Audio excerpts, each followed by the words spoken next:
High Chancellor Vextar stood in the center of his war room, surrounded by tactical displays showing rebellions across the galaxy. Red warning lights flashed on over 60 star systems, where subject species had risen against Council rule. "Gather every ship," he commanded his admirals. "Every vessel from every member world. I want 5,000 ships assembled at Kepler 442. His military advisor, General Mortuk, clicked his mandibles nervously. "Sir, that will leave our borders completely undefended. The outer territories will be vulnerable. There will be no outer territories if we don't crush this rebellion now," Vextar growled. "The humans started this. We end it by destroying Earth completely." Across the galaxy, the largest fleet in Council history began to assemble. Ships from all 12 member species converged on the neutron star system. Montari warships, Zephyrian, cruisers, crystalline Nexari vessels, and dozens of other alien designs filled space around the Council station. But intelligence reports were already reaching Admiral Troy Martinez on Earth. The humans had spent months building a network of allies and informants. Nothing the Council did remain secret for long. 5,000 ships, Admiral Martinez said to his assembled commanders. The largest force ever assembled in galactic history. Commander Bess Sullivan studied the tactical displays. "Sir, even with our allies, we'll be outnumbered 3-1. "Numbers aren't everything," Admiral Martinez replied. "We've learned that the hard way. Signal our allies. It's time for the final battle." Throughout the galaxy, the call went out. Human ships and their alien allies began moving toward Kepler 442. Captain Jenny Walsh brought a fleet of liberated Karathi vessels, their crystal-powered weapons upgraded with human technology. Windsinger Khaled H led the Birdlike, Mazarian sleek fighters that could outmaneuver anything the Council had. Even some Council species had defected. A group of younger Montari, tired of their leadership's rigid thinking, brought 50 ships to join the human alliance. The rebellion had grown beyond anything Vextar had imagined. Dr. Carl Thompson worked frantically in his laboratory on Earth, making final preparations. "The new quantum disruption warheads are ready," he reported to Admiral Martinez. "But, sir, we only have enough materials for 12 of them. 12 shots to change the galaxy," Admiral Martinez said quietly. "Let's make them count." The two fleets met into space around Kepler 442, where humanity had first been humiliated by the Councils. Arrogance. Now they returned with allies and weapons the Council had never imagined. High Chancellor Vextar commanded the battle from his massive flagship, the Dominion.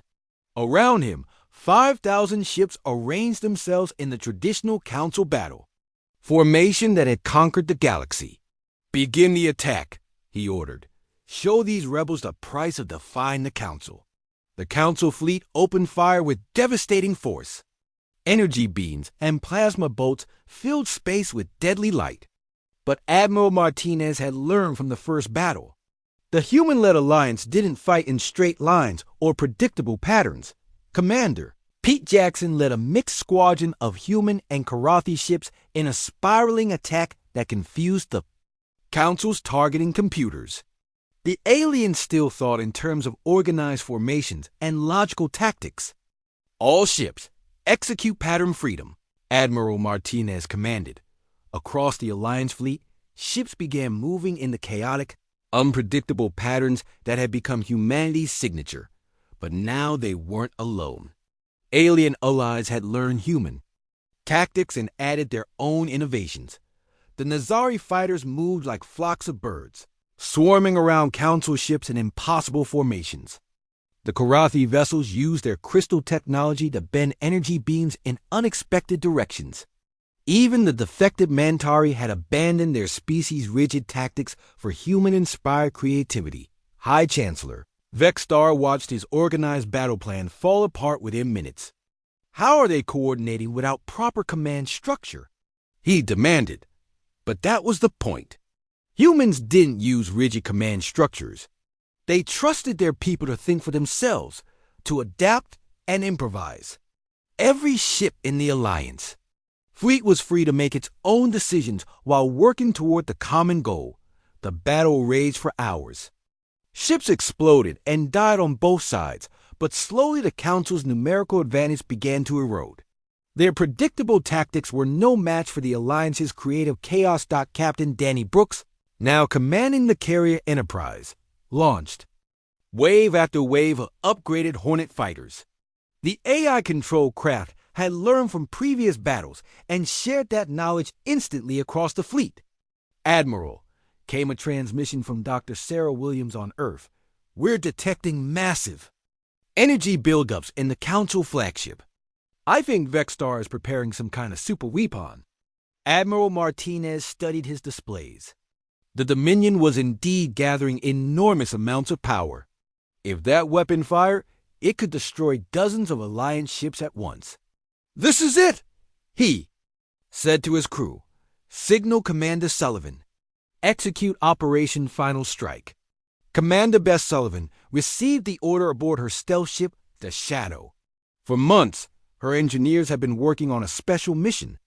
Her ship was equipped with all 12 of the quantum disruption warheads Dr. Thompson had created.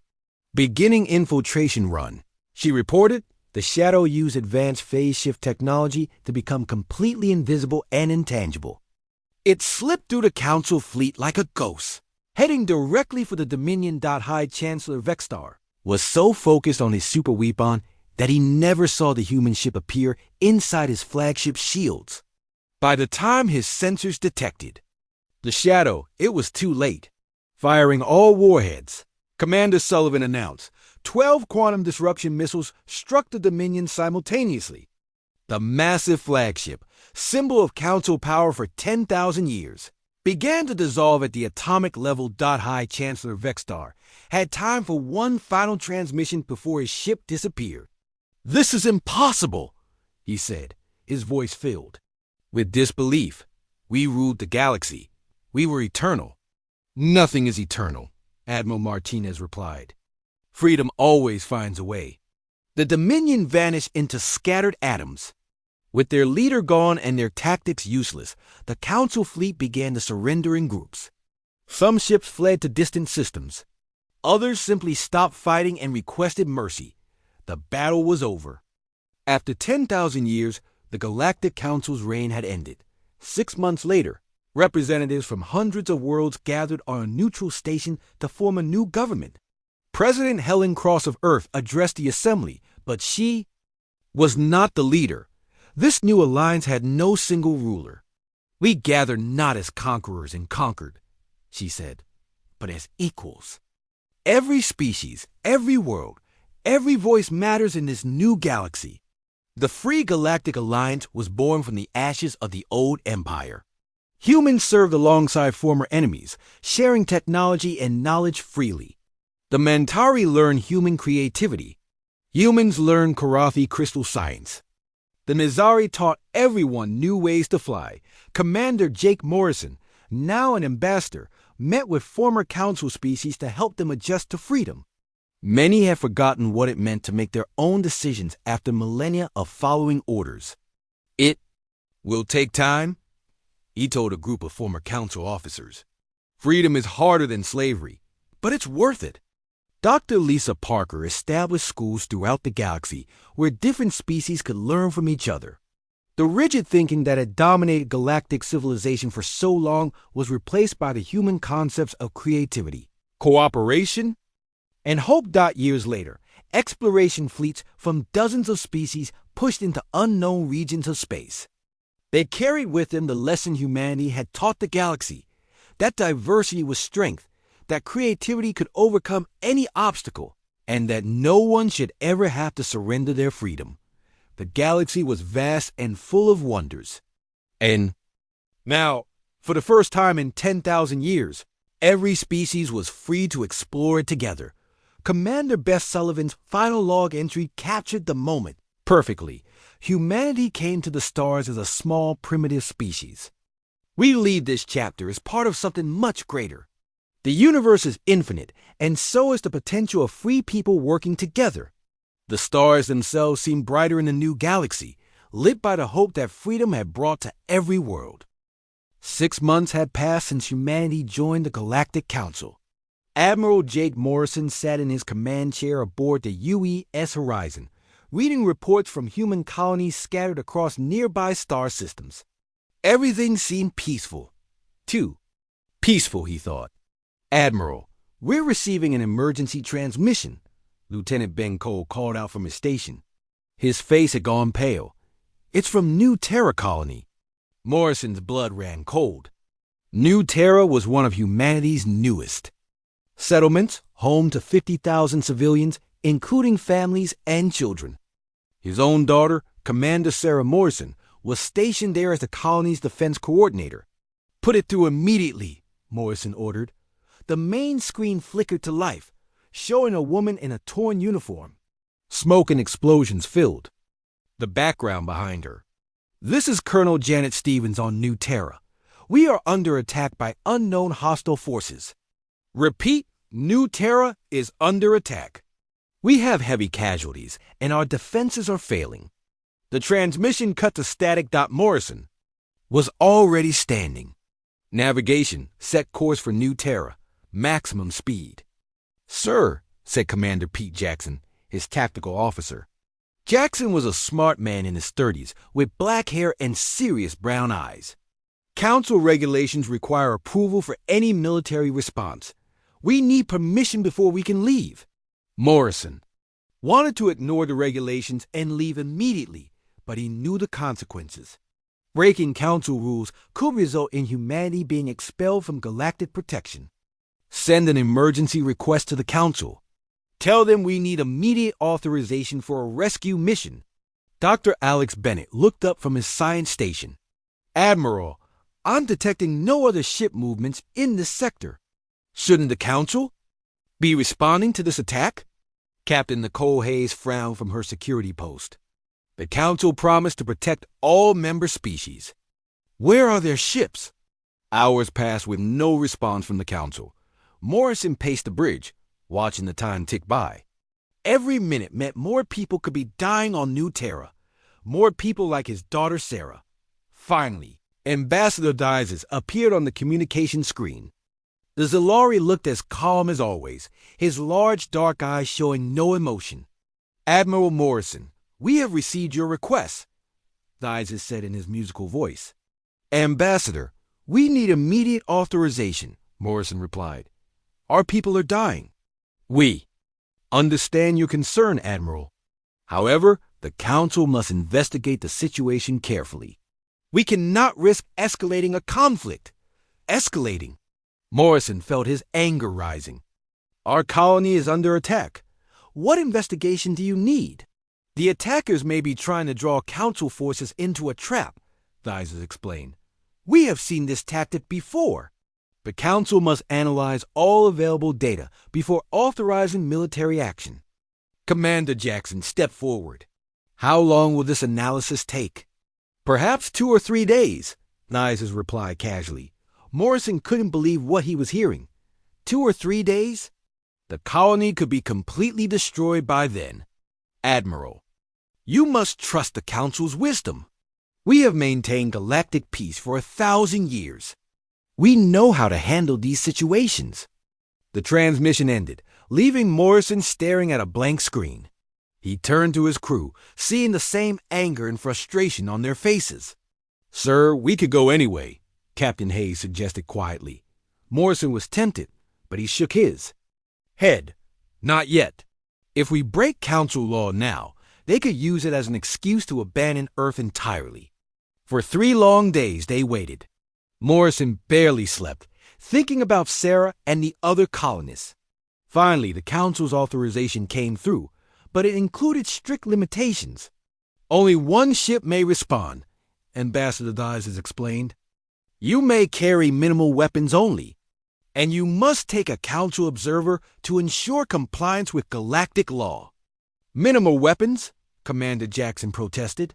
"How are we supposed to fight off attackers with minimal weapons?" "The attackers will likely be gone by now," Dizes replied. "This is just a rescue mission." An hour later, a Council transport delivered their observer. The creature that walked onto their bridge was unlike anything Morrison had seen. It looked like a giant insect, with 6 legs, multiple eyes, and clicking mandibles. It wore a translator device around its neck. "I'm Zach 17 of the Scrix Collective," the creature announced. "I will observe and report on human compliance with council regulations." Morrison felt disgusted having the alien on his bridge, but he had no choice. "Welcome aboard. Please stay out of our way." The journey to New Terra took 2 days. When they finally arrived in the system, Morrison's worst fears were confirmed.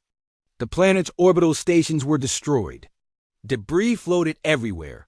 There were no signs of life. "Take us down to the colony site," Morrison ordered. What they found on the surface was even worse. The entire settlement had been burned to the ground. Buildings were destroyed, vehicles were smashed, and bodies lay scattered in the streets. 50,000 people, dead. Dr. Bennett led the investigation team down to the surface. When he returned, his face was grim. "It's bad, Admiral. Very bad. The attackers used energy weapons we've never seen before. They killed everyone, including the children." Morrison closed his eyes, thinking of Sarah. His daughter was down there somewhere among the dead. "Did you find any clues about who did this?" Captain Hayes asked. "Some weapon fragments," Bennett replied. "The energy signatures match VAP's consortium technology." Zach 17 clicked his mandibles. "The VACs are known raiders. This attack fits their pattern." Morrison turned to the insect alien. "Where was the Council's protection? You promised to defend member species." "The Council cannot be everywhere," Zach 17 replied. "The VACs are fast and unpredictable. By the time we could respond, they had already left." "But you delayed our response for 3 days," Commander Jackson pointed out angrily. "Council protocols must be followed," the Scrix said simply. "The humans failed to follow proper emergency procedures. If you had filed the correct forms and waited for proper authorization, perhaps this could have been prevented." Morrison stared at the alien in disbelief. "Are you saying this is our fault?" "I am saying that council procedures exist for good reasons. Young species often act rashly and make situations worse." Captain Hayes stepped forward, her hand moving toward her weapon. "You're blaming us for not following paperwork while our people were being slaughtered?" "Captain," Morrison warned, though he felt the same rage. Zach 17 seemed unaffected by their anger. "The Council regrets this loss of life. However, it demonstrates why junior member species need guidance and protection. Humanity clearly cannot defend itself alone." That night, Morrison stood alone in his quarters, looking at a picture of his daughter Sarah. She had been so excited about the colony assignment. She believed they were building a better future for humanity among the stars. Dr. Bennett entered without knocking, holding a data pad. "Admiral, I've been analyzing the attack patterns and weapon signatures. What did you find?" Bennett's voice was quiet but angry. The attackers knew exactly where to hit. "They targeted our command centers first, then our communication arrays, then our defensive positions. They had detailed information about our colony layout." Morrison looked up sharply. "What are you saying?" "I'm saying someone gave them intelligence about our defenses. Someone who had access to our colony plans." "The Council," Morrison whispered.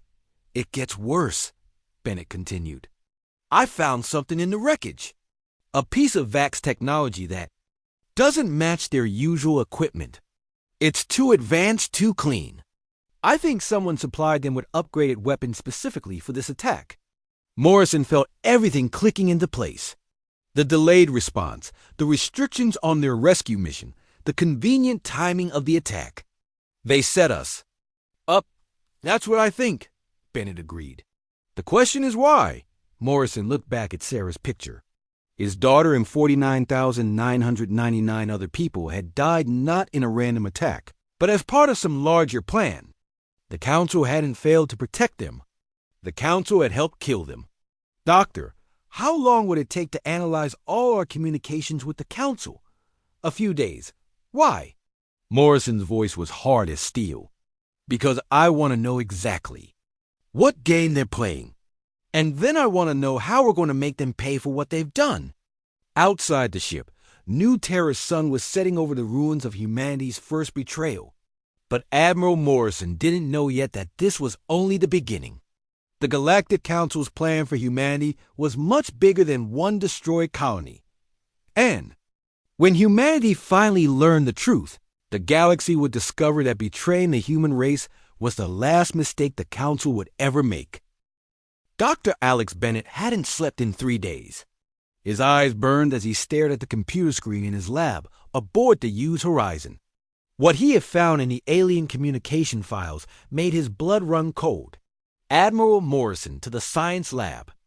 Immediately, he spoke into his communicator with a shaking voice. Minutes later, Admiral Morrison entered the lab with Captain Nicole Hayes close behind. Morrison looked older than his years, the death of his daughter Sarah weighing heavily on his face. "What did you find, Doctor?" Morrison asked. Bennett turned the screen toward them. "I broke into the Council's communication network using the access codes they gave us. What I found is worse than we thought." The screen showed alien text with translation scrolling beside it. Hayes leaned forward to read. "Termination schedule for species designation human." "Keep reading," Bennett said grimly. Morrison read aloud, his voice getting angrier with each word. Phase 1, integration and monitoring.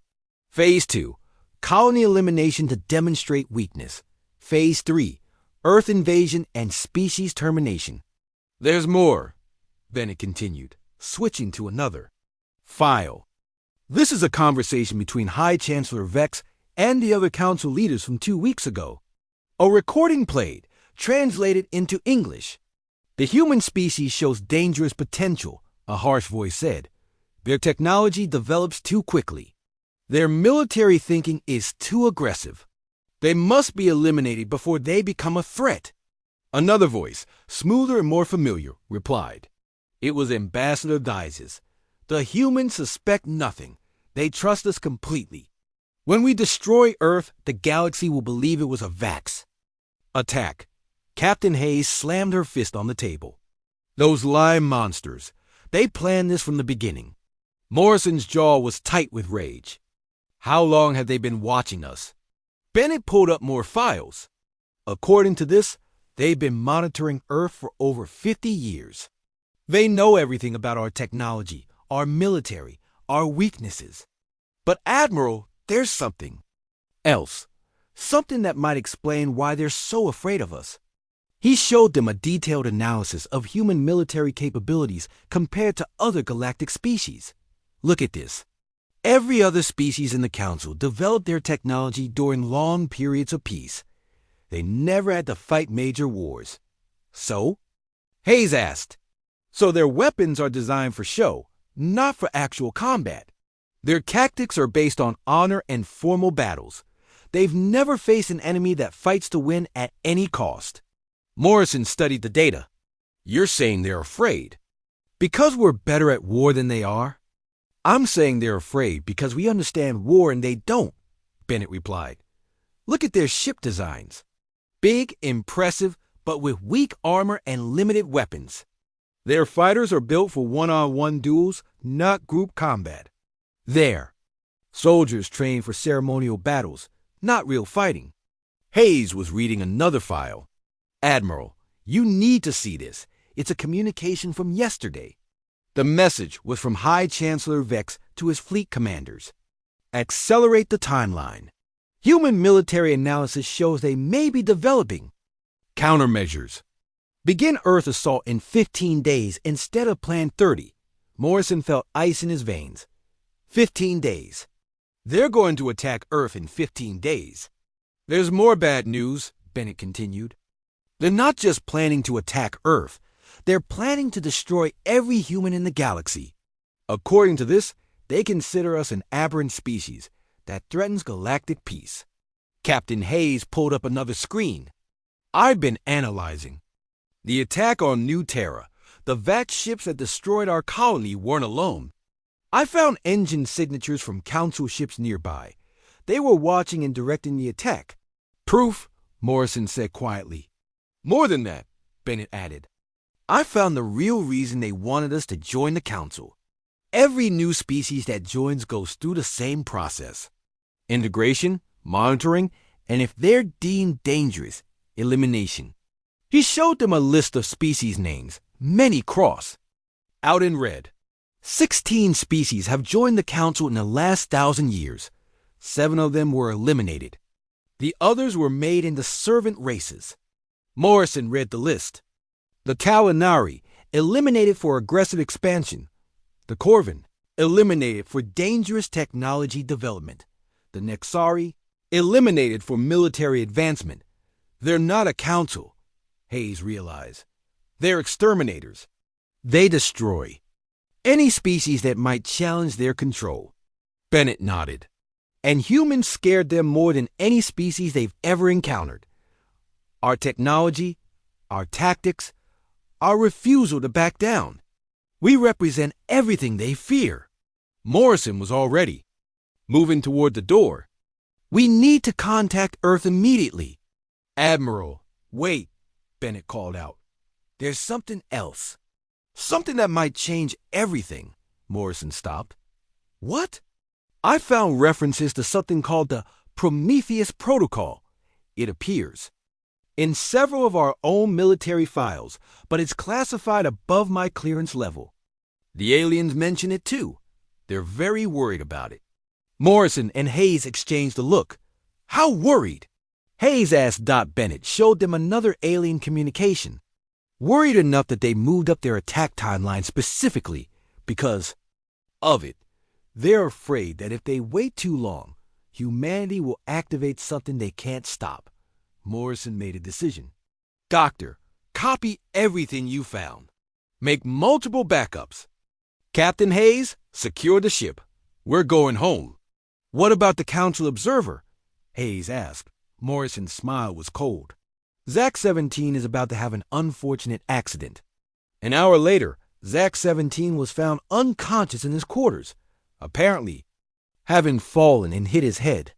He would remain unconscious for the entire journey back to Earth.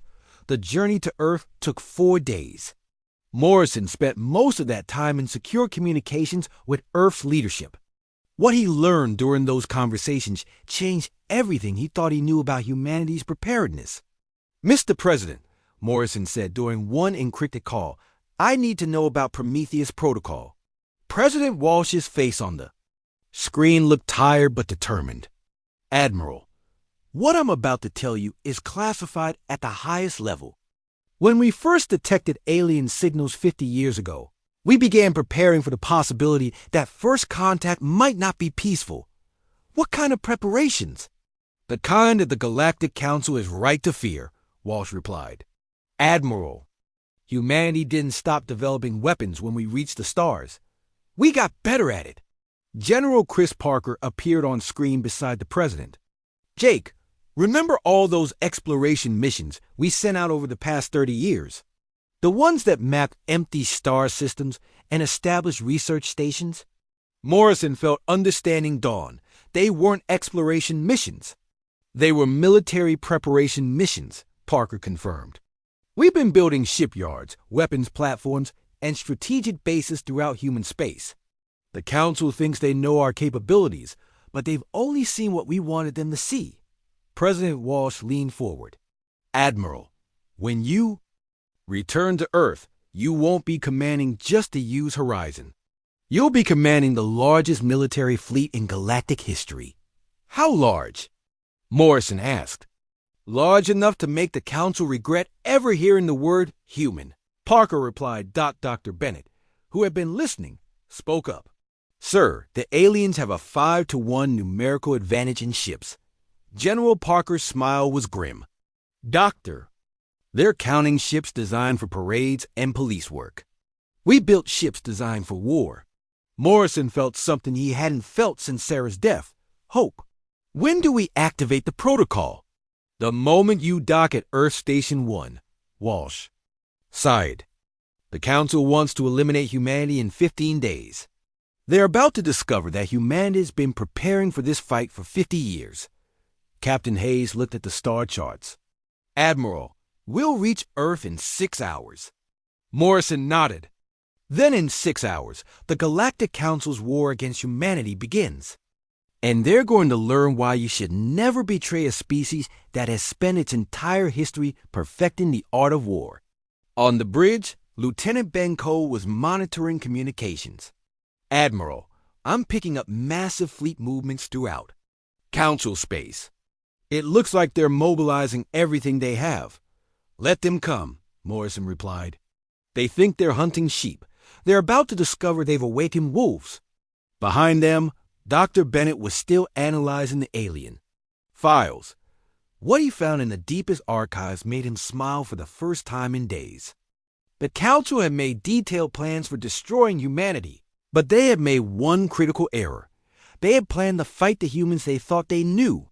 They had no idea what humanity had actually become during 50 years of secret preparation. Betrayal was revealed. The trap was exposed. And now it was time for the galaxy to learn what happened when you made an enemy of the human race. Admiral Jake Morrison stood at the observation deck of Earth Station 1, staring out at a sight that took his breath away. Stretching as far as he could see were warships, hundreds of them. Ships he had never seen before, built in secret over. Decades of careful planning. Impressive, isn't it? General Chris Parker said, walking up beside him.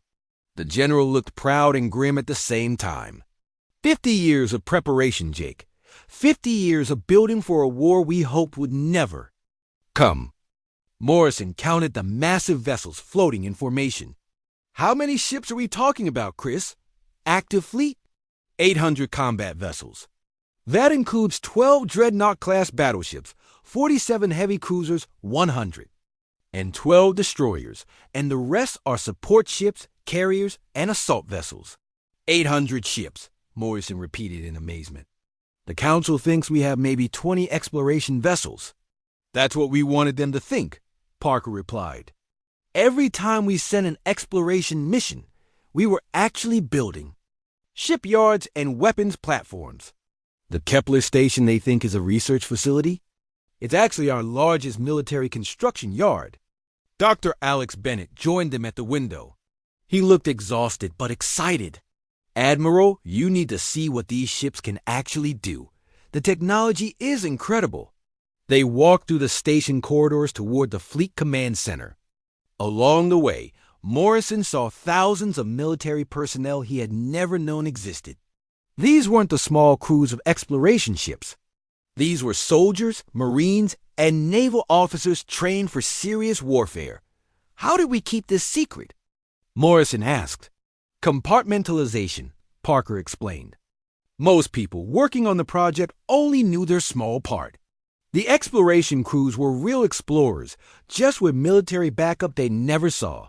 The research stations were real research stations, but they had hidden weapons manufacturing. They entered the command center, where Morrison met the officers who would lead humanity's real fleet. Captain Kelly Brooks stood at the main tactical display. She was a woman in her 40s, with short red hair and intelligent green eyes. Admiral Morrison, welcome to Fleet Command, she said. I command the UES Retribution, our flagship dreadnought. Morrison shook her hand. Captain Brooks, I've never heard of ships like these. What exactly is a dreadnought?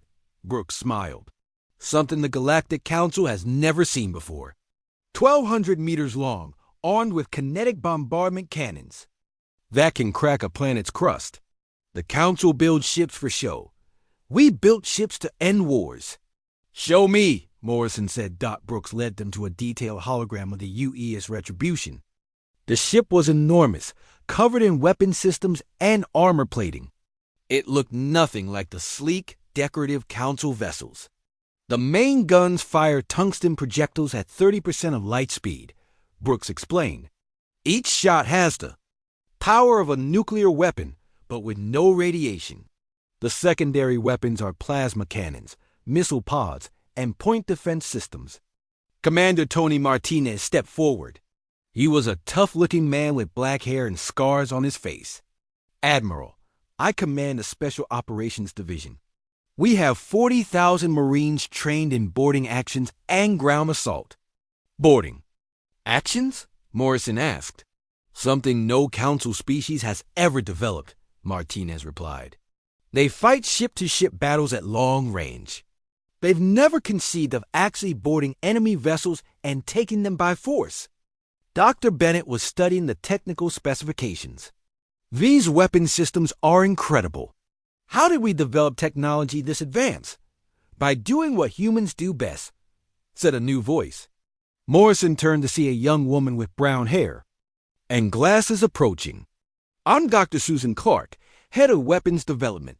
We took our existing technology and asked a simple question. How do we make this more deadly? She gestured to another hologram showing a sleek fighter craft. The Council's fighters are designed for single combat, like ancient knights.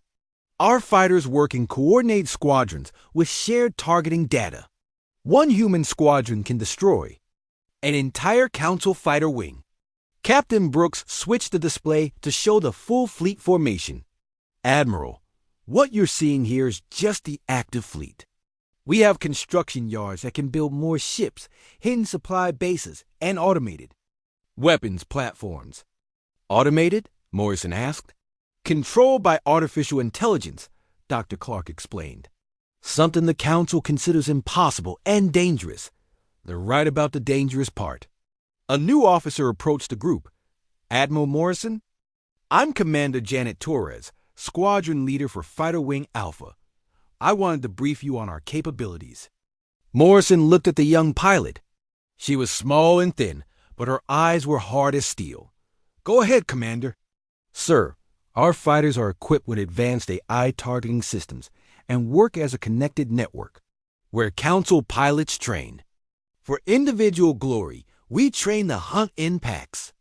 Each of our fighters is worth 10 of theirs. General Parker pulled up another display. Jake, remember that the Council has been watching us for 50 years. But they've only been watching our civilian population and our official military. They've never seen our real capabilities.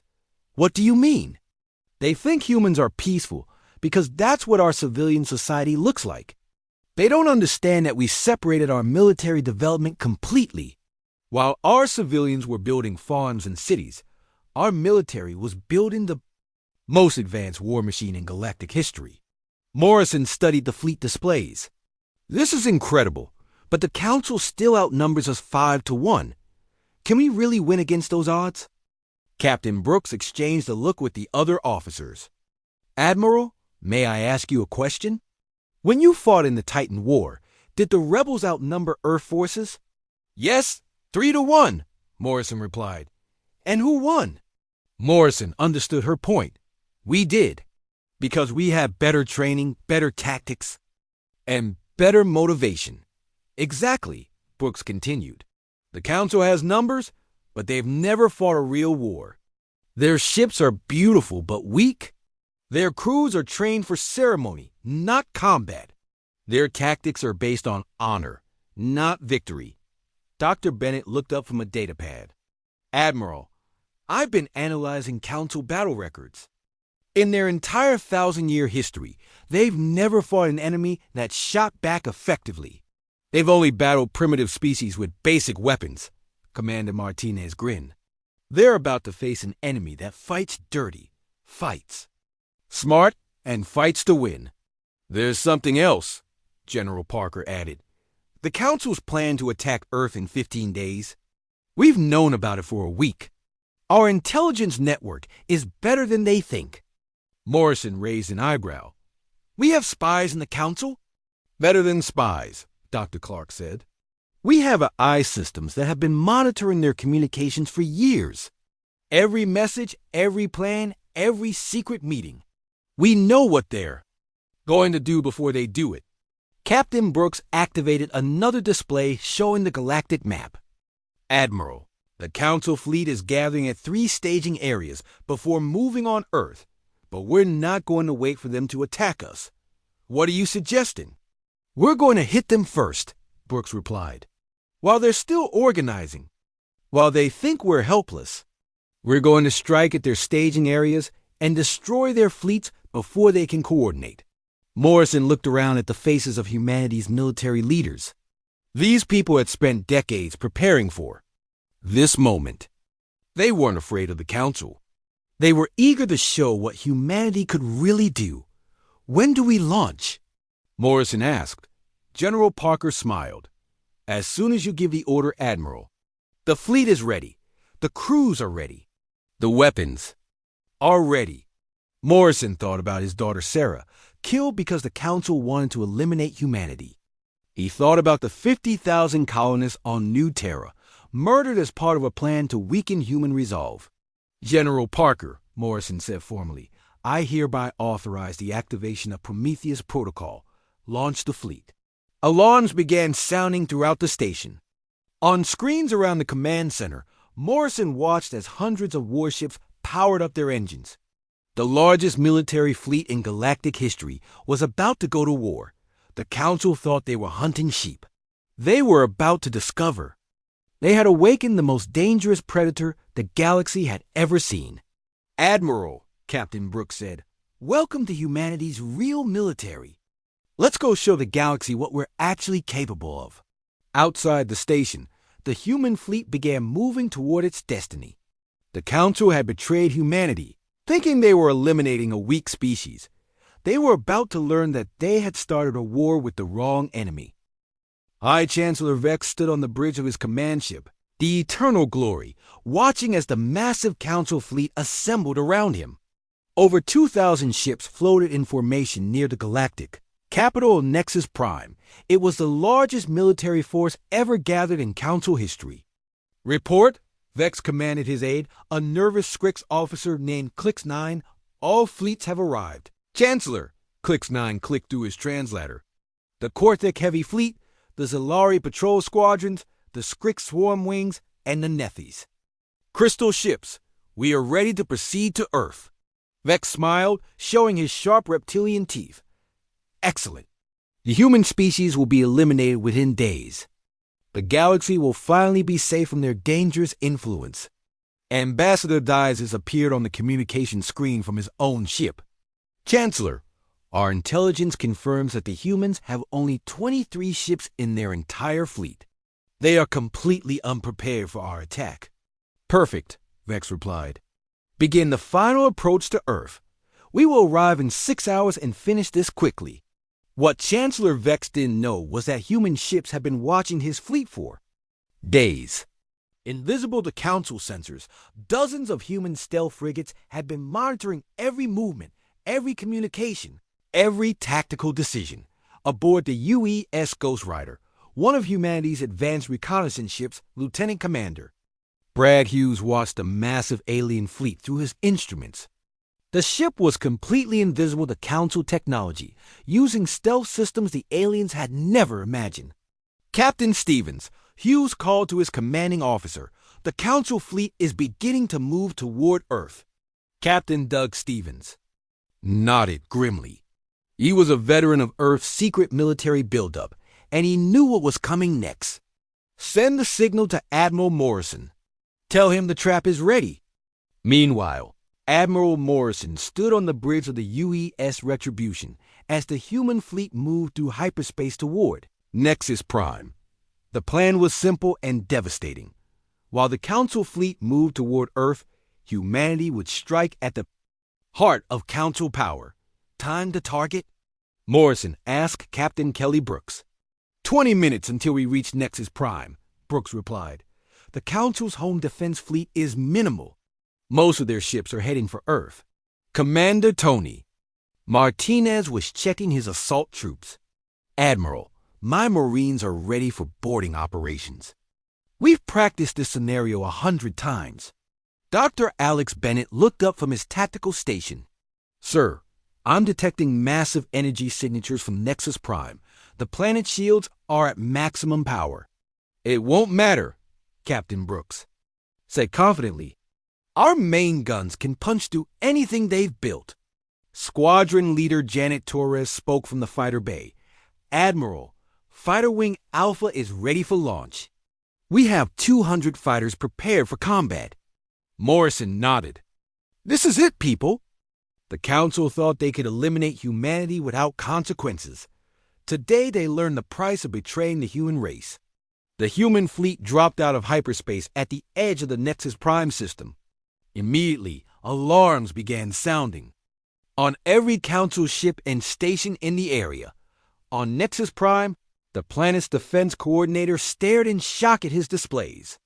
Impossible. How many human ships are there? His aide counted frantically. Over 400 vessels, sir. They're massive. Some of them are larger than our biggest dreadnoughts. That's impossible, the coordinator repeated. Intelligence says. Humans only have 20 ships. Intelligence was wrong, sir. Very wrong. Admiral Morrison opened a communication channel that broadcast to every ship and station in the system. His voice was cold and filled with controlled fury. This is Admiral Jake Morrison of the United Earth Fleet. You betrayed humanity. You murdered our civilians. You planned our extinction. Today you paid a price. The Council's local defense fleet, commanded by Admiral Gorth of the Korthik, tried to organize a response. Gorth commanded 50 ships, mostly light cruisers and patrol vessels. Against the human fleet, they looked like toys. All ships, attack formation, Gorth ordered. Protect the capital. The Council ships moved forward in their traditional formation, beautiful and precise, but completely wrong for actual combat. They arranged themselves in neat lines, following 1,000-year-old tactical manuals designed for ceremonial battles. Captain Brooks watched their approach and shook her head. They're fighting like it's a parade. Target their command ship. The UES Retribution's main gun fired once. The tungsten projectile crossed the distance in seconds and struck Admiral Gorth's flagship. The Council ship simply vanished, vaporized by the impact. Impossible, breathed the defense coordinator on Nexus Prime. No weapon should be that powerful. But the human assault was just beginning. Fighter Wing Alpha launched from their carriers. 200 small craft that moved like deadly insects toward the Council fleet. Squadron leader Torres led her pilots in attacks that the Council had never seen before. Alpha Wing, implement pack tactics, Torres ordered. Take them down. The human fighters worked together in perfect coordination, sharing targeting data and attacking in coordinated groups. The Council's fighter pilots, trained for individual duels, had no defense against such tactics. Within minutes, the entire Council fighter screen was destroyed. Not a single human fighter was lost. Commander Martinez watched from the marine assault. Ships as the human fleet tore through the Council defenses. Admiral, the way is clear for boarding operations. Launch all assault pods, Morrison ordered. Hundreds of small craft shot out from the human ships, heading for Council vessels and space stations. The aliens had never faced boarding actions before. They had no idea how to defend against enemy. Soldiers actually entering their ships. Dr. Bennett monitored the battle from his science station. Admiral, the Council ships are falling back. They're trying to retreat. Don't let them, Morrison commanded. I want this fleet destroyed completely. The human ships pursued the fleeing Council vessels with ruthless efficiency. The aliens, beautiful ships designed for show rather than combat, were picked apart by human weapons designed for one purpose: winning wars. On Nexus Prime, panic was spreading through the government buildings. High Council members who had voted to eliminate humanity now watched their fleets being destroyed with terrifying ease. How is this possible? Demanded Council member Thyra of the Nethes. The humans are supposed to be weak. Our intelligence was wrong, admitted Council member Voss of the Scrix. Completely wrong. The defense coordinator received another report that made his blood run cold. Council members, the human fleet is targeting our orbital weapons platforms. They watched in horror as human ships systematically destroyed every military installation around their capital world. Weapons platforms that had defended Nexus, prime for centuries, were reduced to scrap metal in minutes. Admiral Morrison opened another communication channel, this time directed at the planet itself. Leaders of the Galactic Council, you planned to destroy Earth in 6 hours. Instead, your capital is defenseless and your fleets are burning. Surrender now or face the consequences. The response came from Acting Chancellor Vex, speaking from a secure bunker deep beneath the planet's surface. Human Admiral, you don't understand what you're doing. The Council maintains galactic peace. Without us, there will be chaos. Morrison's laugh was cold. Chancellor Vex, you're the one who doesn't understand. You thought you were eliminating a weak species. You were wrong. We are not your victims. We are your replacement. Captain Brooks reported from the tactical station. Admiral, Nexus Prime's planetary shields are down. All orbital defenses are destroyed. The capital is defenseless. Commander Martinez added his report. Sir, my Marines have captured 12 Council ships intact. We're downloading their computer systems and interrogating their crews. Squadron. Leader Torres flew her fighter past the burning wreckage of the Council fleet. Admiral, enemy resistance has ended. We control the entire system. Morrison looked out at the destruction they had wrought in less than 4 hours. The mighty Galactic. Council, rulers of the galaxy for 1,000 years, have been crushed by humanity in a single battle. Dr. Bennett, any word from the Council fleet heading for Earth? Bennett checked his communications. Sir, they've stopped their advance. They're holding position 3 systems away from Earth.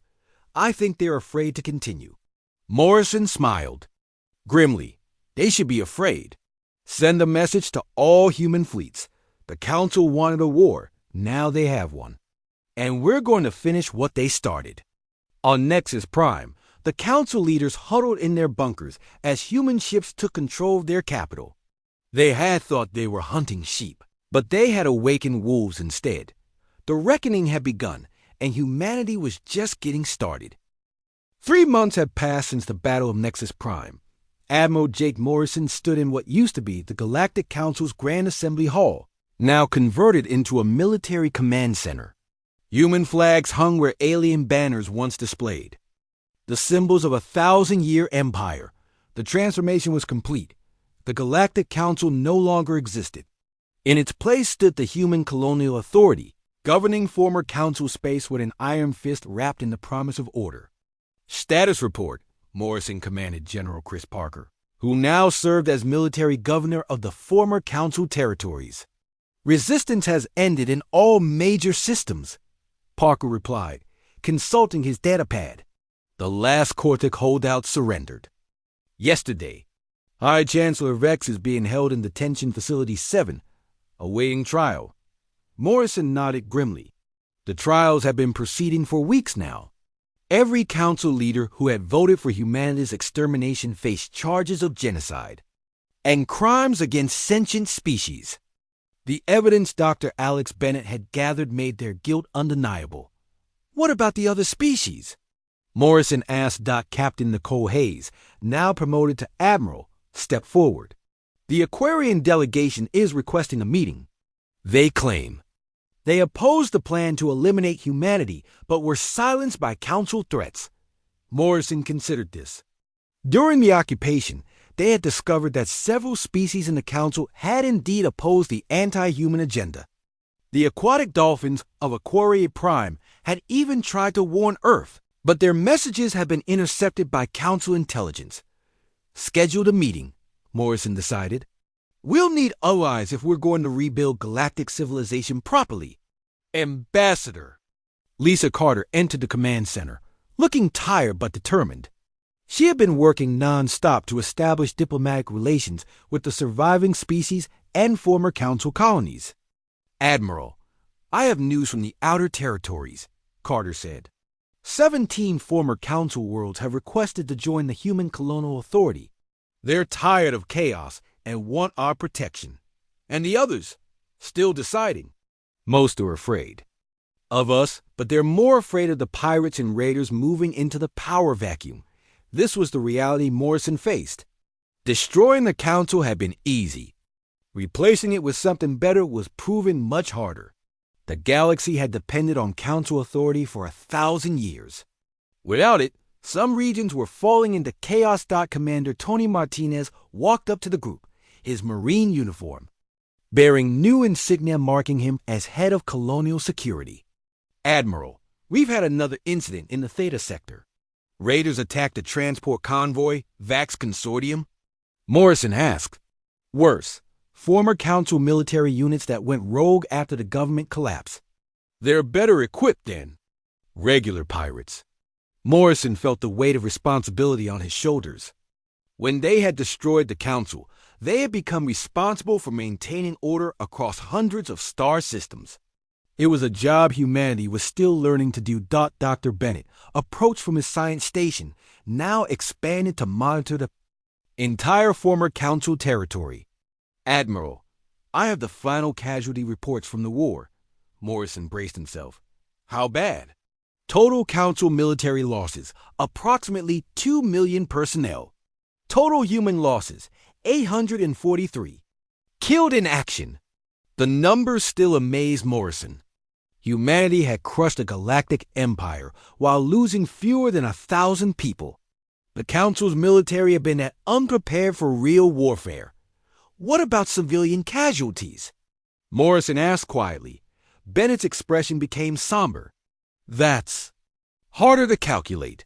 The economic disruption from the government collapse has caused food shortages, medical supply problems, and infrastructure failures across dozens of worlds. This was the part that kept Morrison awake at night. Innocent civilians were suffering because of the war the Council had started. Children on distant worlds were going hungry because their governments had collapsed. How are the relief efforts? Progressing? Morrison asked Carter. We're making progress, she replied.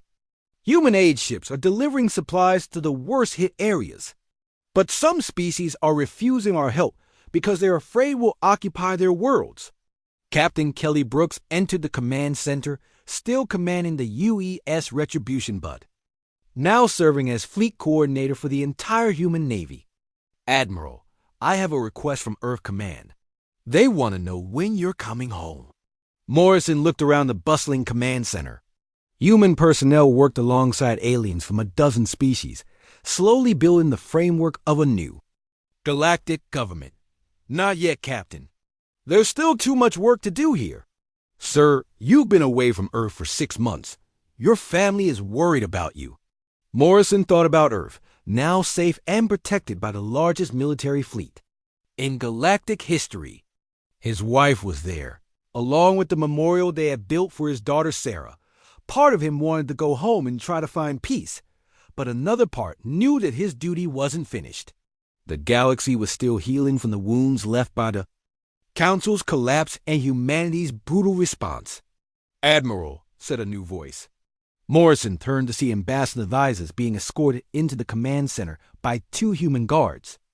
The Zilari looked very different from the confident diplomat who had first greeted humanity. He was thinner, his clothes were simple prison garments, and his large eyes showed fear. You requested to see me? Morrison said coldly. Visas nodded. Nervously. Admiral Morrison, I wanted to speak before my trial begins tomorrow.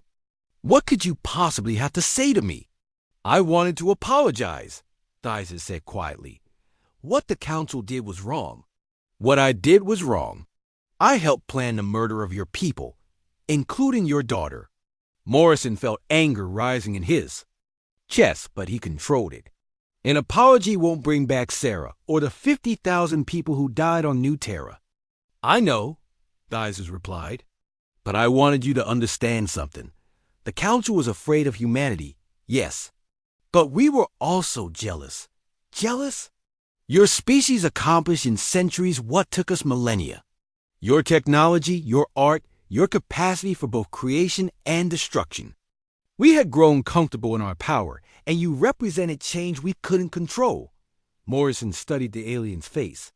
Are you asking for mercy? No, Visas said firmly. I'm asking you to be better than we were. The Council ruled through fear and elimination of threats. You have the chance to rule through something better. Before Morrison could respond, Dr. Bennett called out urgently. Admiral, we're receiving a transmission from the Outer Rim. It's from a species we've never encountered before. Morrison walked to the communication station. On the screen appeared a creature unlike any in the former council. It had multiple tentacles, glowing skin, and eyes that seemed ancient and wise. "Greetings, humans of Earth," the creature said in perfect English. "I am Speaker Vorth of the Outer Alliance. We have been watching your war with the Galactic Council with great interest." "The Outer Alliance?" Morrison asked. "Species that rejected Council membership centuries ago. We chose exile over submission, but we have watched and we have waited." Morrison felt a chill. Waited for what? For someone strong enough to challenge the Council's authority. "You have succeeded beyond our greatest hopes." But Admiral Morrison, destroying the Council was the easy part. Now you must decide what kind of rulers humanity will become. The alien's image flickered. "We offer our knowledge and our friendship, but only if humanity proves worthy of it. Rule with wisdom, Admiral Morrison. The galaxy is watching." The transmission ended, leaving Morrison staring at a blank screen. New allies, new challenges, new responsibilities. The war against the Council was over, but humanity's real test was just beginning. Ambassador Carter approached him quietly. "Admiral, what are your orders?" Morrison looked around the command center one more time. Human and alien personnel worked together, building something new from the ashes of the old. It wasn't perfect, but it was a beginning. "We continue the work," Morrison said finally. "The Council betrayed humanity and paid the price. Now we make sure no one ever has to pay that price again." Outside the command center, construction crews were building new facilities on Nexus Prime, where the Council's symbols of oppression once stood. Humanity was creating something different. Not perfect, but better. The galaxy had learned that betraying humanity came with a terrible cost. Now it would learn what humanity could build when given the chance. The age of the Galactic Council was over. The age of humanity had begun.